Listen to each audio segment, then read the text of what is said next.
The article I chose is Berkeley sugary drinks are getting pricier thanks to new tax. Uh, the article appeared on the health section of NPR on October 8th, 2015. Um, the author, Eliza Barclay, discusses how Berkeley was the first place in the U.S. to adopt a soda tax. Soda taxes are controversial because, well, they make soda more expensive, so the soda consumer is not happy about that.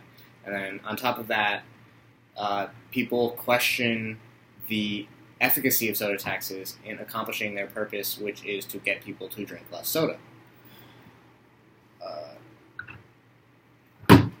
The article discusses how the soda tax is effective, and they do this by citing a study from the American Journal of Public Health, which talks about how this soda tax, while it adds 1 cent per ounce onto soda bought in Berkeley, what it does is it shifts 7/10 of that cent, or 70% of the cost, to the consumer.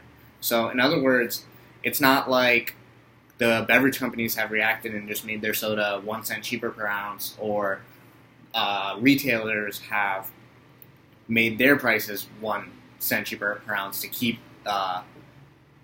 the cost from going to the consumer. So the cost is going to the consumer. So now, before the Berkeley example, there was no proof that this would happen.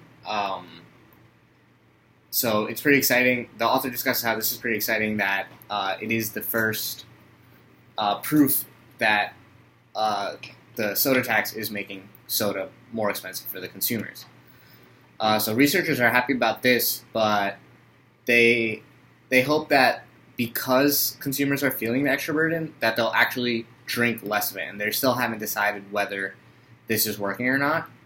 And then on top of that, they also admit that even if it does prevent people from drinking and lowers the rates of drinking soda, will it really improve health outcomes, which is the bigger problem, right? The problem in this article is pretty much growing obesity in America, and the soda tax is seen as a way to solve it, a policy that could help people get healthier.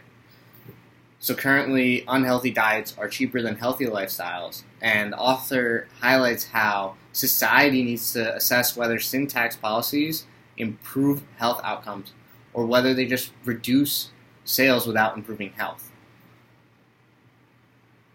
One stakeholder that's affected by the policy is the beverage industry. The beverage industry is against the soda tax, quite obviously, and the article explains how the American Beverage Association spent like $114 million fighting the soda tax from 2009 to 2014. So obviously they really think that it will make them lose a lot of money. I personally think $114 million is a lot of money.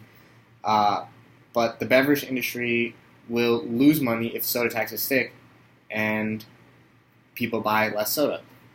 Another stakeholder that is affected is the group of soda drinkers or the consumers. This tax, as explained by the author, makes soda more expensive for them. And thus, the people that like soda a lot, they're going to oppose this. They want their soda at a cheaper price if they could have it that way. And the tax can either deter them from buying soda, or consumers will just end up paying extra and still drinking the soda. So it could have two effects on them. And then a last stakeholder that I'd like to discuss, and it's more indirect and downstream, would be insurance plans.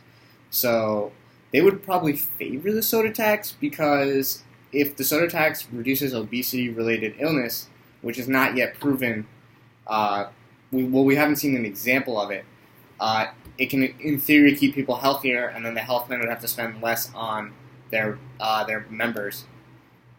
So, yeah, thanks for watching my article review or presentation.